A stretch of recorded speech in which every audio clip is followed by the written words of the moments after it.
सुंदर कहानियाँ। ये कहानी गीतिका की है, जो दिल्ली में अपने माँ बाप के पास रहती थी। उसकी नौकरी जयपुर के एक प्राइवेट कंपनी में अकाउंटेंट की जॉब पर लगी थी और 2 दिन बाद ही उसकी ज्वाइनिंग थी और उसे आज ही जयपुर के लिए निकलना था। घर से निकलते समय उसके पापा बलदेव कहते हैं, देखो बेटी, ट्रेन से उतरने के बाद महावीर नगर के लिए ऑटो रिक्शा ले लेना। और हाँ, ऑटो वालों से बिल्कुल सावधान रहना और सही तरीके से मोल भाव कर लेना और रास्ते पे ध्यान देते रहना। उनकी चिंता सही भी थी, क्योंकि रोजाना किसी न किसी लड़की की इज्जत लूटने की खबर आती रहती थी और उनकी बेटी पहली बार अकेले बाहर जा रही थी। जी पापा जी, मैं बिल्कुल ध्यान रखूंगी। और सुनो बेटी, यदि तुम्हें ऑटो ड्राइवर में जरा भी शक हो तो अपने भैया को फोन कर देना। ठीक है पापा जी। उसके बाद गीतिका जयपुर के लिए निकल जाती है। जयपुर ट्रेन से उतरकर स्टेशन से बाहर आई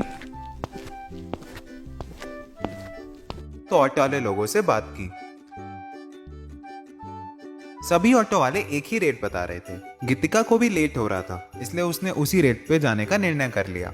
लेकिन जब गीतिका ने ऑटो वालों की ओर देखा, उसके सामने खट्टा खट्टा नौजवान था। उसकी बड़ी बड़ी मूंछें और उसके शरीर को और भयानक और डरावना बना रही थी।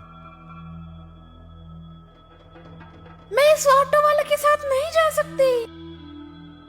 देखिए, अब इसी ऑटो वाले का नंबर है, पहले यही ऑटो जाएगा। अब तो गीतिका की मजबूरी हो गई थी। फिर गीतिका ने ऑटो का नंबर अपने भैया शिवम को भेजते हुए कहा, भैया, मैं ऑटो में बैठ गई हूँ और जल्दी से मैं घर पहुँच जाऊंगी। ठीक है, स्टेशन से घर आने में बस 20 मिनट ही लगेंगे। ठीक है भैया। फिर ऑटो चल देता है। तुम्हारा नाम क्या है? जी रमेश। आधा घंटा ऑटो के चलने के बाद गीतिका बेचैन होने लगी। क्यों रमेश, और कितना दूर है महावीर नगर?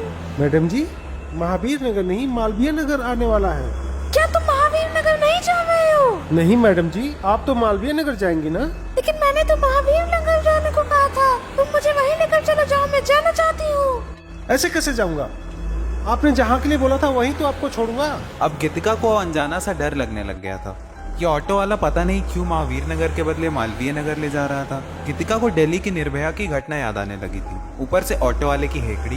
गीतिका ने तुरंत अपने भाई शिवम को फोन किया। एक काम करो, तुम उस ड्राइवर को तुरंत पीटो और बिल्कुल डरना मत, नहीं तो वह तुम पर हावी हो जाएगा। अभी तो सुनसान रास्ता है। ठीक है, फिर जैसी भीड़ भाड़ वाली जगह आए तो उसे रोकना और पीटना चालू कर देना। फिर पुलिस को कॉल कर देना। मैं और तुम्हारी भाभी अभी हम भी मालवीय नगर पहुंच रहे हैं 10 मिनट के अंदर। फिर गीतिका थोड़ी देर तक चुप रही, फिर सोची कि ऑटो वाले से बात करती हूँ, इसके बारे में कुछ पता करती हूँ जिससे इसको पकड़वाने में आसानी हो। रमेश, तुम मुझे मालवीय नगर लेकर क्यों जा रहे हो, जबकि मैंने तो महावीर नगर के लिए बोला था? क्या तुम्हारे घर की किसी लड़की के साथ ऐसा होता तो तुम्हें अच्छा लगता? नहीं मैडम जी, बिल्कुल नहीं। मेरे घर में एक बहन है, मेरे बहन की कसम, आपने मालवीय नगर ही बोला था, नहीं तो मैं आपको यहाँ पर लेकर क्यों आता। महावीर नगर तो बल्कि इससे पास ही पड़ता है। ऑटो ड्राइवर को जब इस तरीके से बोलते हुए देखा तो गीतिका सोचने लगी, शायद हो सकता है कि मैंने जल्दबाजी में मालवीय नगर ही तो नहीं बोल दिया। चलो कोई नहीं, भैया भाभी मालवीय नगर तो आ ही रहे हैं, उनके साथ घर चली जाऊंगी। उसके बाद गीतिका ने फिर से पूछा, तुम्हारे घर में कौन कौन है?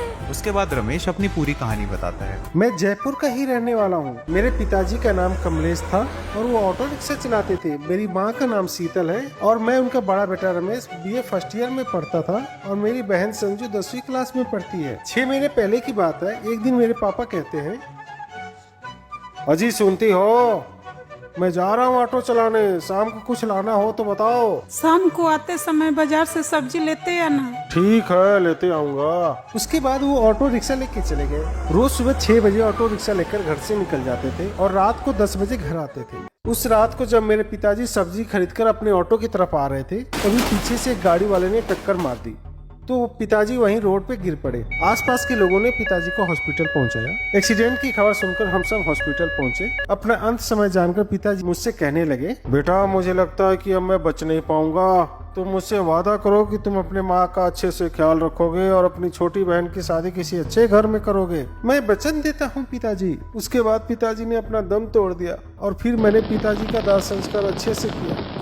उसके बाद परिवार की सारी जिम्मेदारी अब मेरे ऊपर आ गई थी। अब मुझे अपना परिवार के पेट पालने के लिए मुझे खुद ही ऑटो चलाना पड़ा, जिसकी वजह से मेरी पढ़ाई बीच में छूट गई। अब मेरा एक ही जुनून है कि जल्दी से जल्दी पैसे कमा के अपनी बहन की शादी किसी अच्छे घर में करा सकूं, जिसके चक्कर में मुझे दिन रात ऑटो चलाना पड़ता है। बात करते करते कब मालवीय नगर आ गया पता ही नहीं चला। रमेश ने बाजार में ऑटो रोकते हुए कहा, मैडम जी, आ गया आपका मालवीय नगर। धन्यवाद रमेश, गलत जगह लाने के लिए। फिर गीतिका हंसने लगी और फिर अपने पर्स की तरफ हाथ बढ़ाया ही था कि तभी भैया भाभी वहां आ गए और आते ही गीतिका के भाई ने रमेश का गर्दन पकड़ लिया और मारने लगे। गीतिका के भाई को मारते देखकर बाजार के कुछ लोग पास आ गए और मानो वे बाजार में ऐसे मौकों का ही तो तलाश करते रहते हैं। उन लोगों के पूछने पर गीतिका के भाई ने कहा, साला गलत जगह ले जाकर लड़की से छेड़छाड़ कर रहा था। बस फिर क्या था, हर कोई अपना हाथ साफ कर लेना चाहता था। टूट पड़े उस ऑटो वाले पर और रमेश बार बार कहता रहा, मैं लड़की नहीं छेड़ रहा था, मैं लड़की नहीं छेड़ रहा था, छोड़ दो मुझे, छोड़ दो। और गीतिका भी चिल्लाती रही, इसे मत मारो, इसने कुछ भी नहीं किया है, छोड़ दो इसे। लेकिन उन दोनों की सुनने वाला कौन था। कुछ लोगों ने उसके ऑटो को आग लगा दी। थोड़ी देर तक तो वह मार सहता रहा, चिल्लाता रहा, लेकिन जब उसने अपनी उम्मीद, रोजी रोटी और सहारे को जलते हुए देखा तो उसकी हिम्मत ने जवाब दे दिया। गिर पड़ा वो मानो खुद ही जल रहा हो। लोगों ने रमेश को इतना मारा कि उसके हाथ पैर टूट गया। रमेश की आंखों से बहते हुए आंसू गीतिका को अंदर से चीर रहे थे।